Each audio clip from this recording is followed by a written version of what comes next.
Scott with SJWealthFire.com, Final Days Report, episode 474. Why the state legalization of weed, pot, and why is this a psyop? We're going to cover 8 reasons this feeds the beast system. Now, before we start an early days podcast, I had an opportunity to take a very, very high-paying vice president job, marketing position for a medicinal, right, the healthcare marijuana side of things. They had a thriving business. And I know from the research and testimonies of friends and family that medical marijuana actually has a lot of promising properties. I know some dentists.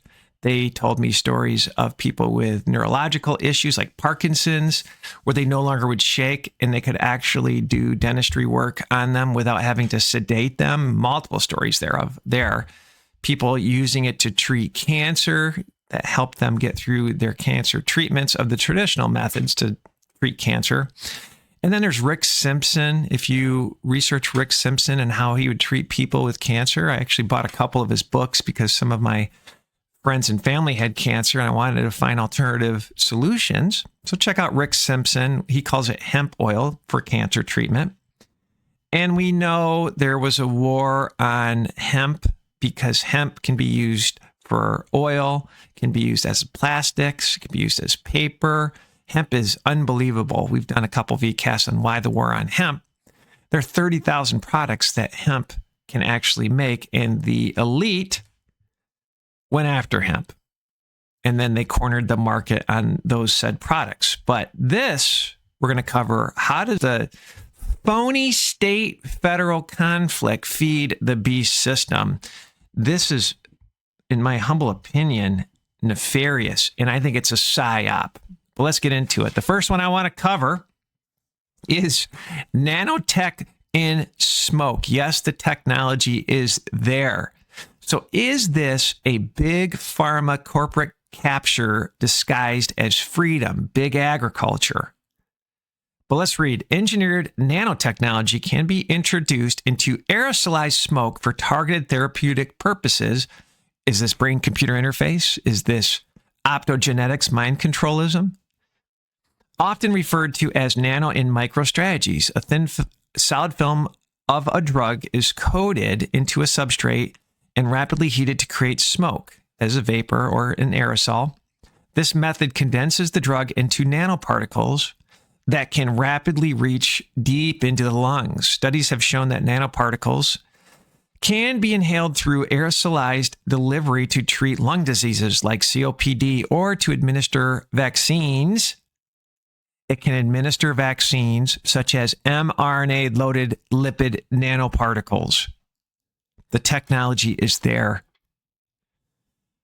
Technology like nanosphere delivery system use nanotechnology to deliver compounds via aerosols that mimic the experience of smoking while potentially reducing lung damage compared to traditional combustion. Now, the point is, we've done vcast of how food can deliver vaccines. And I was just researching this, and this article popped up from Science News. He made beer that's also a vaccine. Now the controversy is brewing. Ha, ha, ha, ha. But this fits in that same vein of altered state of mind. And we know drunkards won't inherit the kingdom of God. So are they going to vaccinate us through alcohol, through food, through smoke, through whatever they're dumping on us from the skies? Unbelievable, my friends. So is it a big pharma takeover? Is bullet point 1 that fits this brain-computer interface biohacking agenda, which is ultimately optogenetics, which is mind controlism? Is it part of that plan? Number 2, psyop that feeds the beast system is it can control the supply chain of your food. They've built an infrastructure, a tracking supply chain system tracker to control seeds to smoke, seeds to edibles in your mouth, from seed to stomach. Now you need to think about this model, the supply chain tracking model. What happens if there's a false flag of bioterrorism on our food? What happens if there's a famine and they must track all food? What happens when they launch the carbon trackers? Too much meat. they've built the supply chain management system with the legalization of pot. Then you need to think about the fake food movement that Bill Gates has been investing in with fake meat, fake fish, fake dairy, fake butter, all of it. But let's read. A seed to sale S2S tracking system in legalized cannabis is a regulatory technology-driven framework that monitors every cannabis plant's life cycle from a seed or clone to the final product sold to the consumer. Its primary purpose is to ensure compliance with state laws, prevent legal products from being diverted into the black market, and provide accountability for product safety and tax collection. Sounds good on paper, but how can it be used for evil? And if you plant your own garden, we've done a couple podcasts how there's a war on your garden. Control the food with testing against the marijuana system. All right, number 3, this is a surveillance state dream, a data collection surveillance state's dream with this phony state federal conflict. And you need to think about Palantir under the false flag of allowing all these illegals in and then tracking down on them. ICE, IDF ultimately will enforce the Noahide laws. ICE admits to databasing Americans and creating social credit scores. This is from Wine Press News. We have a nice little database, and now you're considered a domestic terrorist. Do you remember how we've covered you're a domestic terrorist if you are XYZ, if you're against abortion, if you're pro-Constitution, if you're against the, as the days of Noah, devil juice, the poison poke? I remember reading the list, and it was mostly under leftists, but still, it's pretty nefarious under Trump. If you read who's considered a domestic terrorist, I think everybody is, even my leftist friends. Let's read. Legal markets require registration, purchasing, tracking, age verification, and sometimes health and tax records. This is the surveillance state. Bullet point number 3 on how the legalization of pot feeds this beast system. A surveillance state will use this to build profiles, monitor behavior, or even tie benefits services to compliance. Think universal basic income in the future. Is this part of your Palantir profile? Your social credit score? This false, phony state and federal conflict drives the surveillance state that Trump has been put in place to implement.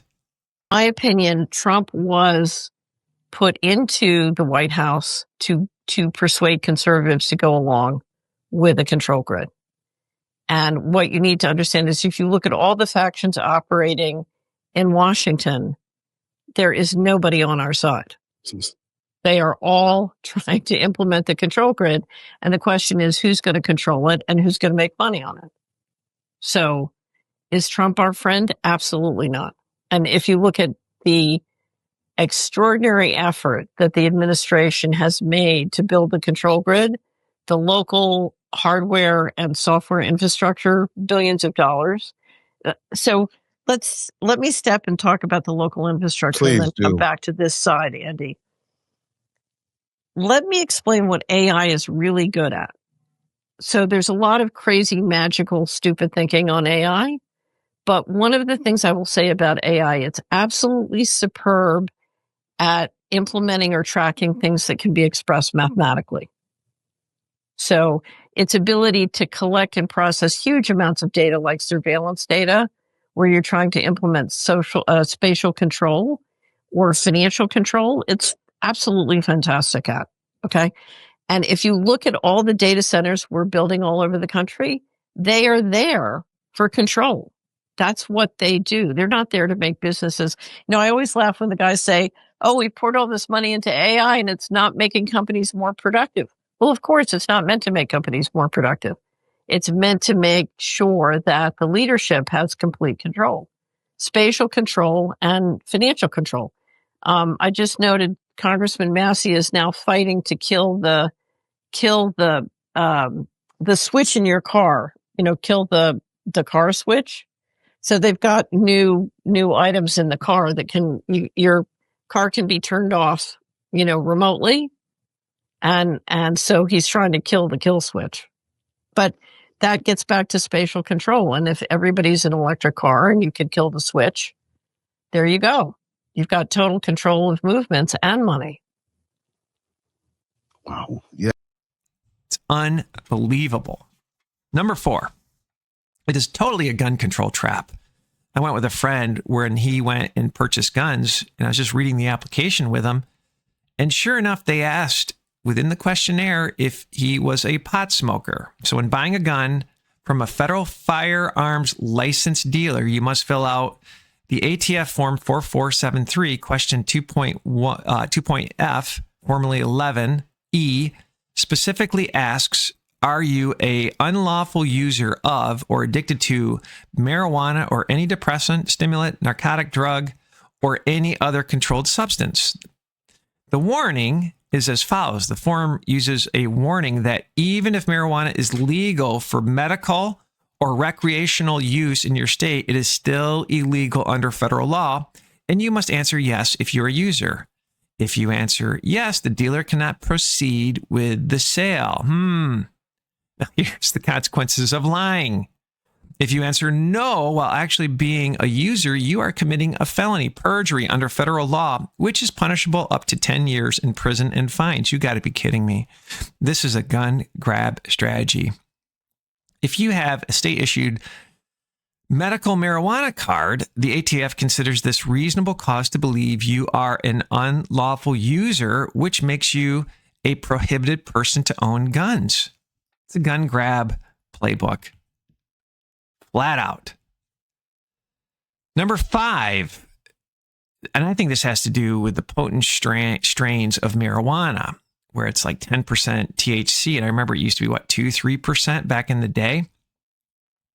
And we've done a couple podcasts of the mental illness industrial complex. They're building billions and billions and billions of dollars worth of mental illness hospitals. And then they're actually surveying kids.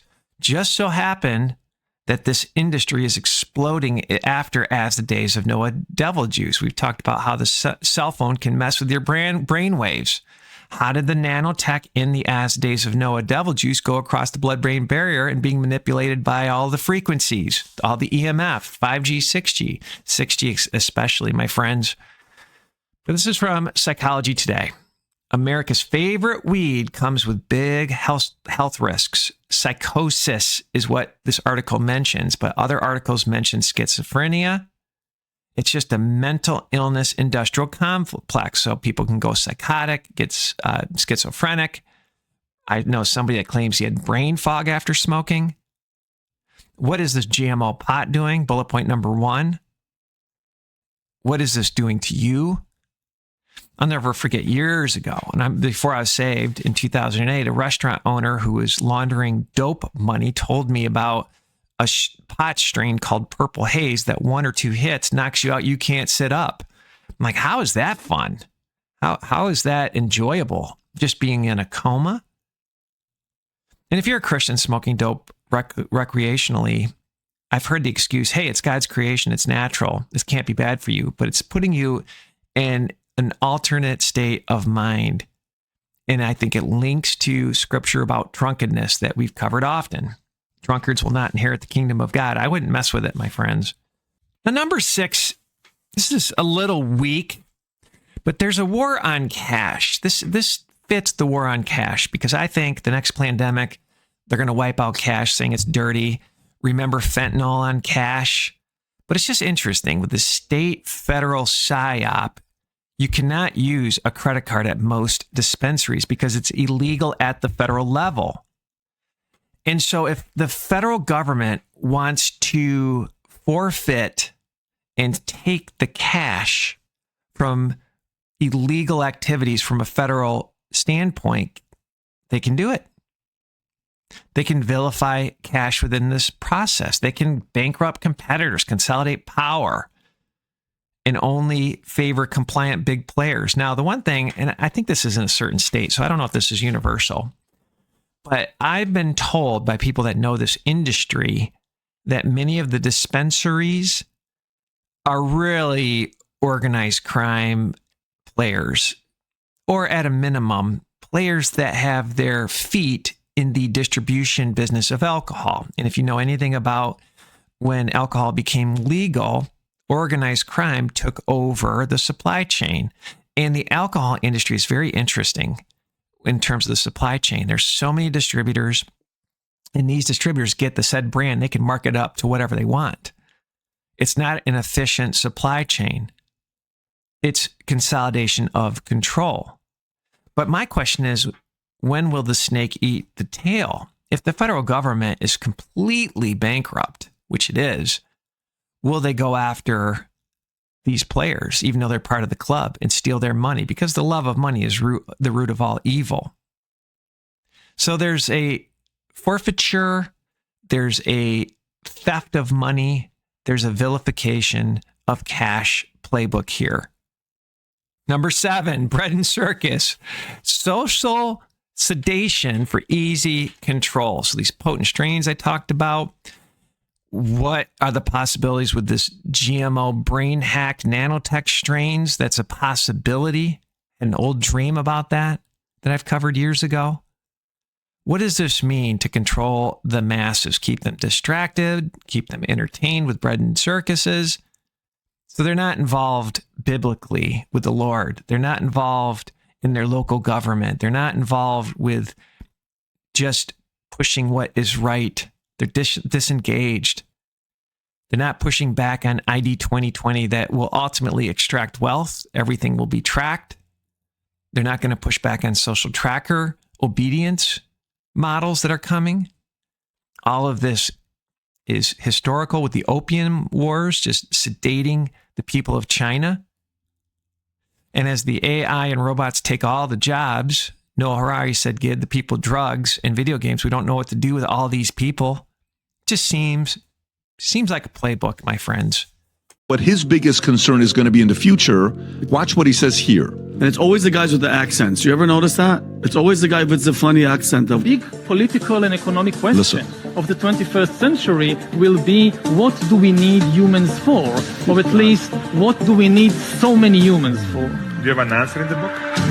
At present, the best guess we have is keep them happy with drugs and computer games. Did you hear what he said? Keep them happy with drugs and computer games. Okay, so keep this in mind. This is not a regular guy, by the way, that we're talking about, right? This is Klaus Schwab. Barack Obama's recommended his books. Bill Gates has recommended his book. He's got relationships with Macron, with Merkel. Date the population. Number 8. This one I want to tie to the Bible. It's eroding biblical morals. This is as the days of Noah. And I had this dream when I was actually doing the last vcast, and I think I missed Matthew 24, 37 through 39, or it's materialism, I said, is what this means to me, plus, and they were eating and drinking, getting stoned. I'm going to add that. We'll read that next. But eroding traditional morals and social cohesion. Legalization normalizes that was once taboo, weakening family structures, a war in the family, work ethic, values, and community standards. A moral, relativistic, hedonistic society is less resistant to further erosions of rights, surveillance, or authoritarian measures. When I was a state park ranger years ago, when I was going to college, a seasonal ranger, we loved it when we'd bust potheads. Because we would just say one thing. We'd say, you have two choices. Either you're going to jail or you're going to bed. And they were so paranoid, they went to bed and started sleeping, even if it was 8:30 at night. You go into talk to a drunk, they want to fight you. We loved dealing with potheads. They complied. They were subservient. But how does this fit Matthew 24, 37 through 39, the last vcast I did, that I think has to do with materialism, but also getting stoned? But as the days of Noah were, so also the coming of the Son of Man be. For as in the days of Noah that were before the flood, they were eating and drinking, put in there as well, getting stoned, marrying and giving in marriage until the day that Noah entered into the ark, and knew not until the flood came and took them all away. So shall also the coming of the Son of Man be. Now, I had this dream. I want to cover the dream next. This is an end of days news ministry. This is a Watchman news ministry. The watchman doesn't blow the trumpet. The blood's back on his head of the people. And we believe scripture in the end of days, old men will have dreams, young people will have visions. So I'm calling this dream the city-sanctioned stoner event. My dream started off, I saw the town I grew up in, but it was modernized. It had newer infrastructure in place. And I was sitting at someone's house, sitting at a table with two old high school friends. One of my friends is very intellectual. He has a high-profile job. And everyone was smoking dope. And it was on a Monday. And this intellectual friend proceeded to tell me that every Monday is Reefer Monday. It's a marketing strategy to drive consumption, is that what I thought in my head. They marketed it as Reefer Monday. He asked me if I wanted to hit. I said no. But my other friend there, who's an atheist, said yes to the pot. Next, to my right, I saw this young high school girl dancing in the living room with some of her friends. And she was just totally out of it and dancing very, very provocative. And she was high as a kite. And this other high school college girl sitting next to me, very young woman at the table, was very upset, was distraught, angry. And she pulled the blinds. She stood up and pulled the blinds. And her mom was smoking dope with friends at a table. And she said, "Mom, let me have some pot." And Mom looked at her and said, "You have your own, honey." And she was pissed that she had to smoke her own. It was just an odd fall of morals. Kids smoking dope with their parents. When I grew up, some parents actually allowed us to drink alcohol at home. So I can see this transition of parents and kids, high school kids, smoking dope. But next, my dream, sitting down, all of a sudden they opened the shades on the other side of the house, and I saw through the window a float, like a parade, a pot parade was going on. And there was an 80s style band with cheesy hair playing music. And there were crowds that came to watch this pot parade. And after them came the high school band. But get this, the high school band were acting stoned with their uniforms messed up. Some had football pads on, like they didn't know what they were supposed to be doing. Do I play football? Do I play in the band? Others had skeleton costumes on, disheveled uniforms. They were not walking in uniform, and they were playing bad on purpose. It was an act. They were acting stoned, not in formation, walking strange. Crowd ate it up. Then I left the house. I was walking in a dark alley, and men in gray uniforms with orange patches. I got the sense they were workers. They were the backbone workers of America. Strong men, bearded men, manly men. These men in gray uniforms with orange patches walked to the event from afar and asked where the dispensary was. And I saw them walk down this alley into a dark, dark door. And they were real men, but passive, sedated, preoccupied with the flesh. Next, the parade ended. I'm walking down Main Street to where the town will have Summerfest, which is just an annual event. I think it's late August. And I saw a stage and a mega tent. So what that told me with the parade, the band, the stage, and a mega tent this was a city-sanctioned pot event. Then my dream ended after I saw trash everywhere. Dirt, trash. So after this dream, I looked up, are there city-sanctioned pot events? Because I know in Ann Arbor, Michigan, they have a 420 festival, but it's more like the city and the police don't mess with the event. But folks, this is going to be a trend. Trends often happen, as a former marketing guy, on the coast, West Coast and East Coast.